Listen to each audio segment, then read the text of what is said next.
কেমন আছেন আপনারা? আশা করছি ভালো ও আনন্দে আছেন। আপনাদের সবাইকে স্বাগত জানাচ্ছি আমি আহসান হাবিব আমার আরও একটি ট্রাভেল ব্লগে। আমি এখন অবস্থান করছি মাসকান্দা বাস টার্মিনাল ময়মনসিংহে। আজকে আমি ভ্রমণ করব ময়মনসিংহ হতে ঢাকা। আমার ভ্রমণ সঙ্গী হিসাবে এই রুটের একমাত্র সেরা অপারেটর ইউনাইটেড ট্রান্সপোর্টকেই আমি বেছে নিয়েছি। আমার ভ্রমণ তারিখ ছিল 15 ডিসেম্বর 2024 রোজ রবিবার। মাসকান্দা বাস টার্মিনালে ইউনাইটেড ট্রান্সপোর্টের অসংখ্য বাসের অবস্থা আপনারা দেখতে পারবেন। বিভিন্ন ব্যানারের বাস দ্বারা ইউনাইটেড ট্রান্সপোর্ট সুসজ্জিত, তাই ইউনাইটেড ট্রান্সপোর্টে ভ্রমণ করলে বড় বড় অপারেটরদের বাস আপনারা পেয়ে যেতে পারেন। আপনারা এখন দেখছেন মাসকান্দা বাস টার্মিনালের ময়মনসিংহ হতে ঢাকাগামী বাসের অবস্থা। ময়মনসিংহ হতে ঢাকা ভ্রমণে আমি এই বাসটিকে ভ্রমণ সঙ্গী হিসাবে বেছে নিয়েছি। বাসটির রেজিস্ট্রেশন নাম্বার ঢাকা মেট্রো ব 147931। ইতিপূর্বে বাসটি হানিফ এন্টারপ্রাইজের বহরে দীর্ঘদিন সার্ভিস দিয়ে আসছে। আমি এখন বাসটির ইন্টেরিয়রের অবস্থা আপনাদেরকে দেখাচ্ছি। বাসটি ইকোনমি ক্লাস নন এসি ফরমেশনে বাসটিতে মোট 36টি সিট ব্যবহার করা হয়েছে। ময়মনসিংহ হতে ঢাকা যেহেতু 3 থেকে 3.5 ঘন্টার একটি জার্নি, সেজন্য এই রুটে 36 সিটের বাস পাওয়া আসলেই অন্যরকম একটি অভিজ্ঞতা। আপনারা দেখছেন বাসটির সিটের অবস্থা। হানিফের অত্যন্ত ভাইরাল একটি বাস, যেটি 147931 আজকে আমার ময়মনসিংহ হতে ঢাকা যাওয়ার ট্যুরে। ইউনাইটেড ট্রান্সপোর্ট এসি এবং নন এসি বাস দ্বারা সার্ভিস পরিচালনা করে থাকে। এখন আপনারা দেখছেন বাসটির সিটের অবস্থা। বাসটিতে লেগ স্পেস রয়েছে, যা ভ্রমণের ক্ষেত্রে অত্যন্ত আরামদায়ক হয়ে থাকে। আমি বরাবরই চেষ্টা করে থাকি ভ্রমণের ক্ষেত্রে নন এসি বাসের ক্ষেত্রে হিনো একে 1J মডেলের বাসের সাথে ভ্রমণ করা। সে চিন্তাভাবনা থেকেই এই বাসটির সাথে আমি ময়মনসিংহ হতে ঢাকা আমার যাত্রা শুরু করলাম। মাসকান্দা বাস টার্মিনাল হতে ঠিক দুপুর 1:05 বের হয়ে আমরা ঢাকার উদ্দেশ্যে রওনা দিয়েছি। আমার আজকের ট্যুরমেট বাসটিতে সম্মানিত চালক হিসাবে আছে মোজাফফর কাকা, সুপারভাইজার হিসাবে আছে সুজন ভাই এবং চালকের সহকারী হিসাবে আছে কবির ভাই।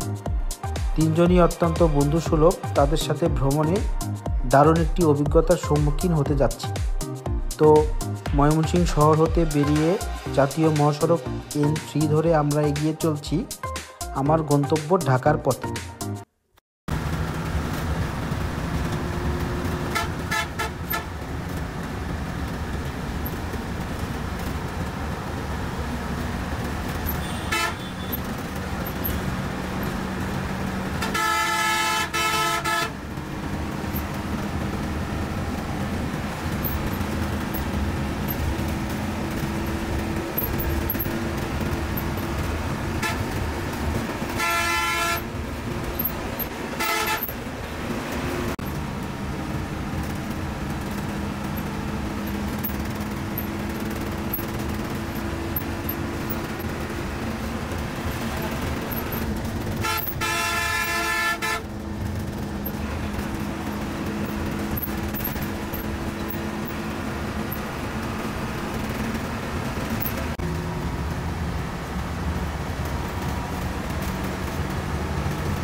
ময়মনসিংহ হতে ঢাকার দূরত্ব 113 কিলোমিটার। সাধারণত এ পথে যাত্রা করলে 2.5 থেকে 3 ঘন্টার মতো সময় লাগে। তবে এ পথের যাত্রায় ত্রিশাল, ভালুকা, গাজীপুর এই অংশে প্রচুর শিল্প কারখানা থাকার কারণে সাধারণত 2.5 থেকে 3 ঘন্টার মধ্যে ময়মনসিংহ হতে ঢাকা পৌঁছানো অনেক ক্ষেত্রে সম্ভব হয়। তো আমরা পথ চলায় আমাদের দেখা হয়ে গেল শাহজালাল নন এসি একটি বাসের সাথে। বাসটি নেত্রকোনা হতে ঢাকা পর্যন্ত চলাচল করে থাকে। তার বাম্পার ধরে আমাদের চালক মুজফ্ফর কাকা আমাদেরকে ঢাকার উদ্দেশ্যে নিয়ে যাচ্ছে। জাতীয় মহাসড়ক N3 ধরে অসম্ভব সুন্দর পথ চলা আপনারা উপভোগ করছেন। ইউনাইটেড ট্রান্সপোর্ট এসি এবং নন এসি বাস দ্বারা সার্ভিস পরিচালনা করে থাকে। নন এসির বাস ভাড়া 310 টাকা এবং আপনি যদি ইউনাইটেডের এসি বাসে ভ্রমণ করতে থাকেন সেক্ষেত্রে বাস ভাড়া 400 টাকা। তো শাহজালাল বাসটির বাম্পার ধরে আমরা এগিয়ে চলছি। আপনাদের যদি বাস এবং বাস সম্পর্কিত জানার আগ্রহ থেকে থাকে অবশ্যই আমার চ্যানেলটিকে সাবস্ক্রাইব করে পাশে থাকার অনুরোধ রইল। আমার ইউটিউব চ্যানেলে বিভিন্ন ট্রাভেল ব্লগের পাশাপাশি বাস এবং বাস সম্পর্কিত তথ্য সবার আগে আপনারা জানতে পারবেন। তো শাহজালাল বাসটিকে ওভারটেক করে আমরা সামনের দিকে আমাদের পথ চলার পথেই রয়েছি। অসম্ভব সুন্দর পথ চলার অনুভূতি আপনারা উপভোগ করছেন ময়মনসিংহ হতে ঢাকা যাওয়ার সময়। ইউনাইটেড ট্রান্সপোর্ট সময় পরিবর্তনের সাথে সাথেই এই রুটে সার্ভিস পরিচালনা করা শুরু করেছে। তাদের বহরে আপনারা Hanif enterprise, Ena transport, SR travels, AK travels বড় বড় ব্যানারের বাসগুলোকে দেখতে পাবেন। তো পথ চলায় আমাদের দেখা হয়ে গেল পাবনা এক্সপ্রেস নন এসি একটি বাসের সাথে। বাসটি মাওনা হতে পাবনা পর্যন্ত চলাচল করে থাকে।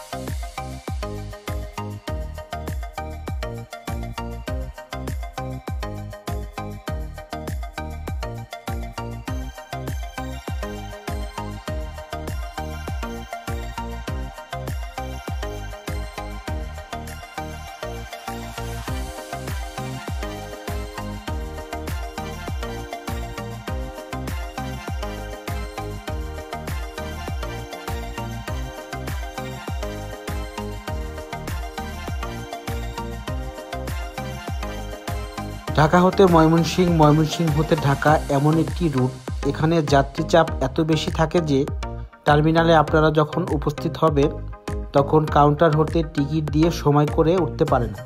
তাই তারা কাউন্টার থেকে বলে থাকে আপনারা বাসে গিয়ে আসন গ্রহণ করুন। সেক্ষেত্রে আপনি ইউনাইটেড ট্রান্সপোর্টের আপনার পছন্দ হওয়া যে কোনো বাসে ভ্রমণ করতে পারবেন। আমি টার্মিনালে আসার পর দেখলাম এই বাসটিকে, তাই আমি এই বাসটির সাথেই ময়মনসিংহ হতে ঢাকা আসার সিদ্ধান্ত গ্রহণ করলাম। কারণ ইতিপূর্বেই আমি বলেছি বাসটি হানিফ এন্টারপ্রাইজের অত্যন্ত ভাইরাল বাস ছিল এবং হানিফ এন্টারপ্রাইজের বাসের প্রতি সকল বাস লাভারই কিছুটা দুর্বলতা রয়েছে, আমিও তার ব্যতিক্রম নই।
ময়মনসিংহ হতে দুপুর 1টা 5 মিনিটে রওনা দিয়ে আমরা গাজীপুর চৌরাস্তায় চলে আসলাম।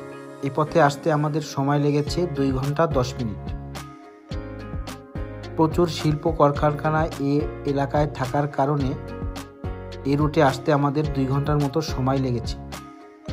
আপনাদের যদি আমার ইউটিউব চ্যানেলের ভিডিওগুলো ভালো লেগে থাকে অবশ্যই চ্যানেলটিকে সাবস্ক্রাইব করে পাশে থাকার অনুরোধ রইল। এছাড়াও কোন কোন অঞ্চলের ট্রাভেল ভিডিও আপনারা দেখতে চান অবশ্যই কমেন্ট সেকশনে জানিয়ে দিবেন। আমি চেষ্টা করব আপনাদের মতামতের উপর ভিত্তি করে ট্রাভেল ব্লগগুলো আমার ইউটিউব চ্যানেলে দেখানোর জন্য।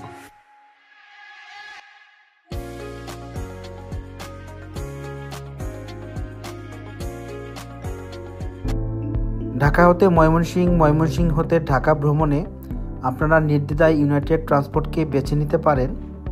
ইউনাইটেড ট্রান্সপোর্টের সাথে ভ্রমণ করলে ভ্রমণ অভিজ্ঞতা আপনাদের ভালো হবে। আমরা এখন টঙ্গী এরিয়া ক্রস করে মহাখালী বাস টার্মিনালের দিকে এগিয়ে চলছি। ইউনাইটেড ট্রান্সপোর্ট এসি এবং নন এসি বাস দ্বারা সার্ভিস পরিচালনা করে বিধায় সকল ধরনের যাত্রীরা ইউনাইটেড ট্রান্সপোর্টকে খুব অতি সাদরেই গ্রহণ করেছে, কারণ তাদের বাসের বুকিং দেখলেই আপনারা বুঝতে পারবেন এই রুটে তাদের সার্ভিস কেমন। প্রতিদিন সকাল 5টা হতে রাত 11টা পর্যন্ত ঢাকা হতে ময়মনসিংহ, ময়মনসিংহ হতে ঢাকা উভয় প্রান্ত হতে তাদের বাসগুলো ছেড়ে যায়। আপনারা এ পথে ভ্রমণ করলে আপনাদের নির্ধারিত সময়ের মধ্যেই ইউনাইটেড ট্রান্সপোর্টের সাথে ভ্রমণ করতে পারেন। ভ্রমণ করলে অসম্ভব একটি ভ্রমণ অভিজ্ঞতার সাক্ষী আপনারা হতে পারবেন। আমার ইউটিউব চ্যানেলে ট্রাভেল ব্লগের পাশাপাশি বিভিন্ন ফটো সেশনের ভিডিও আপনারা পাবেন। নতুন বাসের ভিডিও পাওয়ার জন্য অবশ্যই আমার চ্যানেলটির সাথে থাকবেন। আমার চ্যানেলের সাথে থাকলে ট্রাভেল ব্লগের পাশাপাশি বাস এবং বাস সম্পর্কিত তথ্যগুলো সবার আগে আপনারা পেয়ে যাবেন। তো চলতে চলতে আমরা চলে এসেছি খিলক্ষেত এলাকায়। আমি মহাখালী বাস টার্মিনাল পর্যন্ত আমার যাত্রা দীর্ঘায়িত করব না, আমি কুড়িল বিশ্ব রোড এলাকায় নেমে যাব। তো ময়মনসিংহ হতে ঢাকা যাত্রার এই ট্রাভেল ব্লগটি কেমন লাগলো অবশ্যই আমাকে জানাবেন। আপনাদের কমেন্টের মাধ্যমেই আমি আমার চ্যানেলটিকে সামনের দিকে এগিয়ে নিয়ে যাব বলে আশাবাদ ব্যক্ত করছি। তো কুড়িল বিশ্ব রোড এরিয়ার খুব কাছাকাছি আমি চলে এসেছি। আমার ভিডিওটি শুরু থেকে শেষ পর্যন্ত দেখার জন্য আপনাদের সবাইকে অসংখ্য ধন্যবাদ। আমার ইউটিউব চ্যানেলের সাথে আপনারা সবসময় থাকবেন এই আশাবাদ ব্যক্ত করে আজকের মতো এখানেই শেষ করছি। সবাইকে অসংখ্য ধন্যবাদ। আসসালামু আলাইকুম ওয়া রাহমাতুল্লাহি ওয়া বারাকাতুহু। 1টা 5 মিনিটে রওনা দিয়ে বিকাল 4টা 45 মিনিটে কুড়িল বিশ্ব রোডে আমি নেমে গেলাম।